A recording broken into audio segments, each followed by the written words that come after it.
ओम नमः शिवाय। ମୁଁ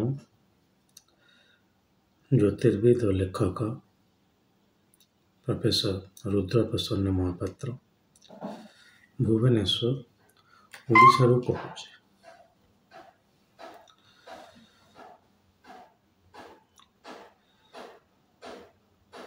ମୁଁ ମୁଖ୍ୟତଃ ଭିଡ଼ିଓ ଗୁଡ଼ା ଇଂଲିଶରେ କରୁଛି, କାରଣ ତଦ୍ୱାରା ବହୁତ ଭାରତବର୍ଷରେ ବିଭିନ୍ନ ପ୍ରାନ୍ତ ଏବଂ ସାରା ପୃଥିବୀରେ ବିଶ୍ୱରେ ଯଦି ମୁଁ ସତ କହିବି, କାରଣ ଆପଣ ଦେଖୁଥିବେ କମେଣ୍ଟ ଗୁଡ଼ା ଆଉଟସାଇଡ୍ ଇଣ୍ଡିଆ ବି ଆସୁଛି, କରୁଛି। ଯେହେତୁ ଓଡ଼ିଆରେ ଟିକେ ଲୋକ ଏତେ ଶବ୍ଦ କିମ୍ବା ଏତେ ଜ୍ଞାନକୁ ଭଲ ପାଉନାହାନ୍ତି, ସେଥିଲାଗି ମୋତେ ବେଶୀ ଭିଉ ଯେହେତୁ ଆସୁନି, ତେଣୁ ମୁଁ ଓଡ଼ିଆରେ ୱିକଲି ଗୋଟେ ଭିଡ଼ିଓ କରୁଛି। ତେଣୁ ଦୟାକରି ମୋତେ ରିକ୍ୱେଷ୍ଟ କରିବେନି ଯେ ସାର୍ ଆପଣ ଓଡ଼ିଆରେ ଅଧିକ ଭିଡ଼ିଓ କରନ୍ତୁ। ଓଡ଼ିଆ ଆଉ ହିନ୍ଦୀ ଏ ଦୁଇଟା ଯାକ ମୁଁ ୱିକଲି କରୁଛି, କିନ୍ତୁ ମୁଖ୍ୟତଃ ଇଂଲିଶ। ଆପଣମାନଙ୍କୁ ବି ଅନୁରୋଧ କି ଇଂଲିଶ ଶିଖନ୍ତୁ, ମାନେ ଶୁଣନ୍ତୁ ମୋ ଇଂଲିଶଟା ଏବଂ ବୁଝିପାରିବେ, ବହୁତ ସରଳ ଅଛି।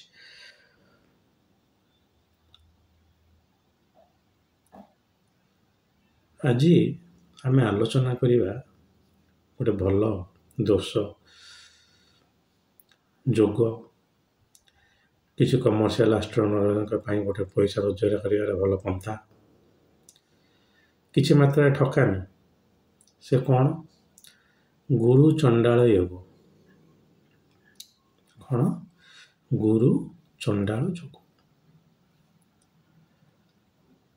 ଗୁରୁ ଚଣ୍ଡାଳ ଯୋଗଟା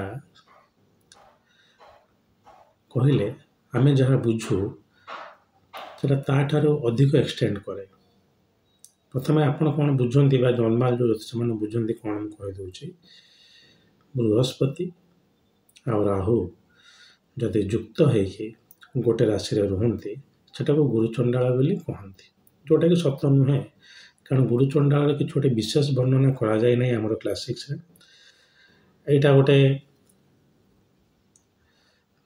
କାଳସର୍ପ ଭଳିଆ ଜିନିଷ ଯଦିଓ ନୁହେଁ, କାହିଁକିନା ବହୁତ ଜଣ ଭଲ ଜ୍ୟୋତିଷ, ସେ ରମଣ କୁହନ୍ତୁ କିମ୍ବା କେଏନ୍ ରାଓ କୁହନ୍ତୁ, ଆ ବିଷୟରେ ବର୍ଣ୍ଣନା କରିଛନ୍ତି, କିନ୍ତୁ ତାକୁ ଯେମିତି ୟୁଜ୍ କରାଯାଉଛି ସେଟା ତାର ଭୁଲ ୟୁଜ୍ କରାଯାଏ।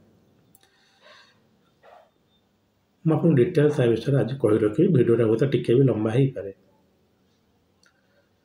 ବୃହସ୍ପତି ଆଉ ରାହୁ ଯୋଗ ହେଲେ ଆପଣମାନେ ଜାଣିଛନ୍ତି ସାଧାରଣତଃ ଗୁରୁଚଣ୍ଡାଳ ଯୋଗ ହୁଏ ବୋଲି। କିନ୍ତୁ ରିସେଣ୍ଟ ରିସର୍ଚ୍ଚ ଯେଉଁଟା ଗୁରୁବର କେଏନ୍ ରାଓ କରିଛନ୍ତି ଏବଂ ତାଙ୍କର ଗୋଟେ ବହିରେ ସେ ଲେଖିଛନ୍ତି, ଆପଣଙ୍କ ଭିତରୁ ଯଦି ସେ ବହିଟା କିଏ ପଢ଼ିଛନ୍ତି ଦୟାକରି ସେ ବହିର ନାଁଟା କମେଣ୍ଟ ବକ୍ସରେ ଲେଖିବେ। ମୁଁ ବହି ନାଁଟା ଏଠି ନେଉନି। ଯେ ଖାଲି ବୃହସ୍ପତି ଆଉ ରାହୁ ନୁହେଁ, ବୃହସ୍ପତି ସାଙ୍ଗରେ ଯଦି କେତୁ ଯୁକ୍ତ ହୁଏ ଏବଂ କୌଣସି ଗୋଟେ ପାପ ଗ୍ରହର ଦ୍ୱାରା ଦୃଷ୍ଟ ହୁଏ, ଏଠି ପାପ ମାନେ ମୁଁ ନୈସର୍ଗିକ ରୂପରେ ପାପ ଗ୍ରହ କହୁଛି, ମଙ୍ଗଳ, ଶନି ଆଉ ସୂର୍ଯ୍ୟ, କୃଷ୍ଣପକ୍ଷୀ ଚନ୍ଦ୍ରକୁ ବି ଆପଣ ନେଇପାରନ୍ତି। ବିଶେଷତଃ ଅଷ୍ଟମୀ ଅନୱାର୍ଡସ୍, ନବମୀ, ଦଶମୀ, ଏକାଦଶୀ, ଦ୍ୱାଦଶୀ, ଚତୁର୍ଦ୍ଦଶୀ ଏବଂ ଅମାବାସ୍ୟା, ଏଇ ଯେଉଁ 6ଟା ଦିନ ରହିଲା, ଏଇ ଦିନରେ ଥିବା ଚନ୍ଦ୍ରର ବି ପାପ ବୋଲି ମନାଯାଏ। ତ ବୃହସ୍ପତି କେତୁ ବି ହେଇଗଲେ ଗୁରୁଚଣ୍ଡାଳ। ରାହୁ କେତୁକୁ ଛାଡ଼ି ଦିଅନ୍ତୁ, ଖାଲି ଯଦି ବୃହସ୍ପତି ଏବଂ ନବମ ଭାବ ବି ପୀଡ଼ିତ, ତାହେଲେ ବି କେଏନ୍ ରାଓ କହୁଛନ୍ତି ଯେ ଏଇଟା ଗୋଟେ ପ୍ରକାର ଗୁରୁଚଣ୍ଡାଳ। ଏବେ ବୃହସ୍ପତିକୁ ବି ଛାଡ଼ି ଦିଅନ୍ତୁ, ନବମ ଅଧିପତି ଆଉ ଷଷ୍ଠ ଅଧିପତି ଯଦି ପରସ୍ପର ସହିତ କିଛି ସମ୍ପର୍କ ରଖୁଥାନ୍ତି, ସମ୍ପର୍କ ଅର୍ଥାତ୍ ଯୁକ୍ତ ହେଇଥାନ୍ତି କିମ୍ବା ଦୁଷ୍ଟ ହେଇଥାନ୍ତି, କିମ୍ବା ଗୋଟିଏ ନବାଂଶରେ ବସିଥାନ୍ତି, କିମ୍ବା ଇଏ ତା ନବାଂଶକୁ ଯାଇଥାଏ, ସେ ତା ବଂଶକୁ ଯାଇଥାଏ, କିମ୍ବା ପରସ୍ପର ସ୍ଥାନ ପରିବର୍ତ୍ତନ କରିଥାନ୍ତି, ଇତ୍ୟାଦି ଇତ୍ୟାଦି। କୌଣସି ମତରେ ସେମାନେ ରିଲେଟେଡ୍ ହେଇଥାନ୍ତି ଏବଂ ତାଙ୍କ ଭିତରୁ ଗୋଟିଏ, ଆଟଲିଷ୍ଟ ଗୋଟିଏ ଗୋଟେ ପାପଗ୍ରହ ହେଇଥିବ, ନହେଲେ ବକ୍ରି ହେଇଥିବ।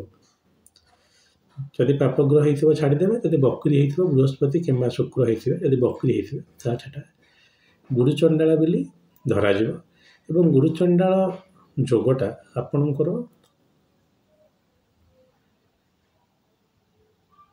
ତାର ଦଶା ଅନ୍ତର୍ଦଶା ସମୟରେ ଫ୍ଲକ୍ଚୁଏଟ୍ କରିବ ବୋଲି ଗୁରୁବାର କେନ୍ଦ୍ର କହୁଛନ୍ତି। ଯଦିଓ ତାର ଇମ୍ପାକ୍ଟଟା ରହିବ। ଏବେ ଆସିବା ଇମ୍ପାକ୍ଟ ଉପରକୁ। ଆପଣଙ୍କର ଗୁରୁଚଣ୍ଡାଳ ଲାଗିଗଲା ଆଜ୍ଞା, କଥା ସରିଲା।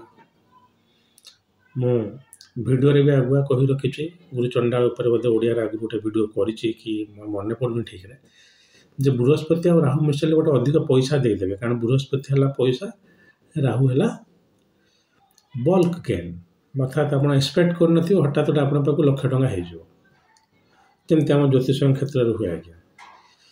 ଏଇ ମାସ ମୋ ପାଖକୁ କେହି ଆସିଲେ ନାହିଁ, ମୋର ମନେ ଅଛି ମାସିକ ରୋଜଗାର ଶୁଣ, ମାସିକ ରୋଜଗାର 50,000 ଟଙ୍କା ବି ହେଇଯିବ, ଅଧିକ ବି ହେଇଛି। ତ ଏଇଭଳିଆ ବଲ୍କ ଗେନ୍ ଯେଉଁଟା ରାହୁର କାମ। ଏସ୍ପେସିଆଲି ଯଦି ବୃହସ୍ପତି ଏବଂ ରାହୁ ଯୁକ୍ତ ହେଇକି ବସିଥାନ୍ତେ ଦ୍ୱିତୀୟ କିମ୍ବା ଏକାଦଶରେ ସେଟା ହେବ। ଏତଦ୍ ବ୍ୟତୀତ ବୃହସ୍ପତି ଆଉ ରାହୁ କନଜକ୍ଟ ହେଇକି ଲଗ୍ନ କିମ୍ବା ଲଗ୍ନେଶ ସାଙ୍ଗରେ ଆସୋସିଏଟ୍ ହେଇଥାନ୍ତି, ତ ସେ ଲୋକ ଯିଏ ରହିଲେ ସେ ଟିକେ ବହୁତ ମାନେ କ'ଣ ଆଡାମେଣ୍ଟ ଟାଇପ୍ର ହେବେ। ଏଇଟା କେମିତି ହେଇଛି ନା, ଆପଣ ଯଦି ନେହେରୁଙ୍କ ଜାତକ ଦେଖିବେ, ତାଙ୍କର ଷଷ୍ଠରେ ବୃହସ୍ପତି ଆଉ ରାହୁ ଯୁକ୍ତ ହେଇକି ବସିଛନ୍ତି ଏବଂ ସେ ହାଇଲି ହିପୋକ୍ରେଟ୍, ଏଥିରେ କିଛି ଅସୁବିଧା ନାହିଁ। ତାଙ୍କ ଯଦିଓ ସେ ଗୋଟେ ପଣ୍ଡିତ ପରିବାରର, କିନ୍ତୁ ତାଙ୍କ ଭିତରେ ସେସବୁ ଜିନିଷ କିଛି ନଥିଲା। ତେଣୁ ଆପଣ ଯେଉଁ ଜିନିଷଟା ନର୍ମାଲି ଧରାଯାଏ ଯେ ରାହୁ ହେଲା ଚଣ୍ଡାଳ ଏବଂ କେତୁ ମନେ ରଖିଥାନ୍ତି ହେଲା ବର୍ଣ୍ଣ ଶଙ୍କର, ଗୋଟେ ହାଇବ୍ରିଡ୍ କାଷ୍ଟ ହେଲା କେତୁ, ରାହୁ ହେଲା ତଳ କାଷ୍ଟ। ଆଦିବାସୀ ମାନେ କେଉଁ ଗ୍ରହ ତାକୁ ରୁଲ୍ କରେ ମୁଁ ଜାଣିନି। ତେଣୁ ଯଦି ରାହୁ ଆଉ ବୃହସ୍ପତି ବସିଥାନ୍ତି, ତାହେଲେ ସେ ଲୋକ ଆକ୍ଚୁଆଲି ରିଲିଜିୟସ୍ ହେବନି ବୋଲି ଏଇଟା କୁହାଯାଉଛି। ତ ଠିକ୍ ଅଛି, ଆଜିକା ଡେଟ୍ରେ ରିଲିଜିୟସ୍ ହେବାଟା କ'ଣ ଦରକାର କି? କିନ୍ତୁ କହିଦେବେନି ଯେ ରାହୁ ଚଣ୍ଡାଳ ହେଇଗଲା ଆପଣଙ୍କର ବାହାଘର ହେଉନି, ରାହୁ ଚଣ୍ଡାଳ ହେଇଗଲା ଚାକିରି ହେଉନି, ରାହୁ ଚଣ୍ଡାଳ ହେଇଗଲା ଆପଣଙ୍କର ପିଲାପିଲି ହେଉନାହାନ୍ତି, ଏଗୁଡ଼ା ସବୁ ଭୁଲ। ଯଦି ବୃହସ୍ପତି ଆପଣଙ୍କର ପଞ୍ଚମ, ସପ୍ତମ କିମ୍ବା ଦଶମ ଅଧିପତି ସହିତ ଆସୋସିଏଟେଡ୍ ହେଇନଥାଏ କିମ୍ବା ହେଇନଥାଏ ଇଟସେଲ୍ଫ, ତାହେଲେ କିଛି ଅସୁବିଧା ନାହିଁ। ଏସବୁ ଜିନିଷ ଛାଡ଼ି ନେଇକି ଯଦି ଆପଣ ନବମ ଭାବଟା ପାପ କର୍ତ୍ତରୀରେ ଅଛି ଏବଂ ବୃହସ୍ପତି ଶନିର ଦୃଷ୍ଟିରେ ଅଛି, ତାହେଲେ ବି ଏଇଟା ଗୋଟେ ପ୍ରକାର ଗୁରୁଚଣ୍ଡାଳ କୁହାଯାଉଛି। କିନ୍ତୁ କାମ ହେଲା ଗୋଟେ ଲୋକଟା ଟିକେ ଆଡାମେଣ୍ଟ ହେଇଯିବ, ଟିକେ ଧର୍ମଠାରୁ ଦୂରେଇ ହେଇଯିବ। ଏଇଟା ହେଲା ଗୋଟେ ସାଇଡ୍। ଠିକ୍ ତାର ଦ୍ୱିତୀୟ ସାଇଡ୍ ଗୁରୁଚଣ୍ଡାଳ କ'ଣ ଜାଣିଛନ୍ତି? ମଜା କଥା, ଯଦି ବୃହସ୍ପତି କେତୁ ସହିତ ଯୁକ୍ତ ହେଇଯିବ, ତାହେଲେ ସେ ଲୋକଟା ପୁରା ସ୍ପିରିଚୁଆଲ ହେଇଯିବ, ଆଧ୍ୟାତ୍ମିକ ଆଡ଼କୁ ପଳେଇବ।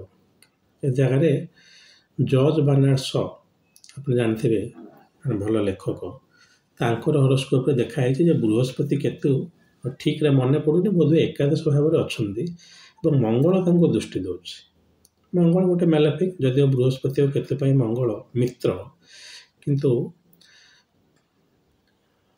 ରାହୁ କହୁଛନ୍ତି ଯେ ସେଟା ଆସ୍ପେକ୍ଟ ଯଦି କରିବ, ତାହେଲେ ମାନେ ଦୃଷ୍ଟି ଦେବ, ତାହେଲେ ସେଟା ବି ଗୁରୁଚଣ୍ଡାଳ ଦୋଷ ହେବ।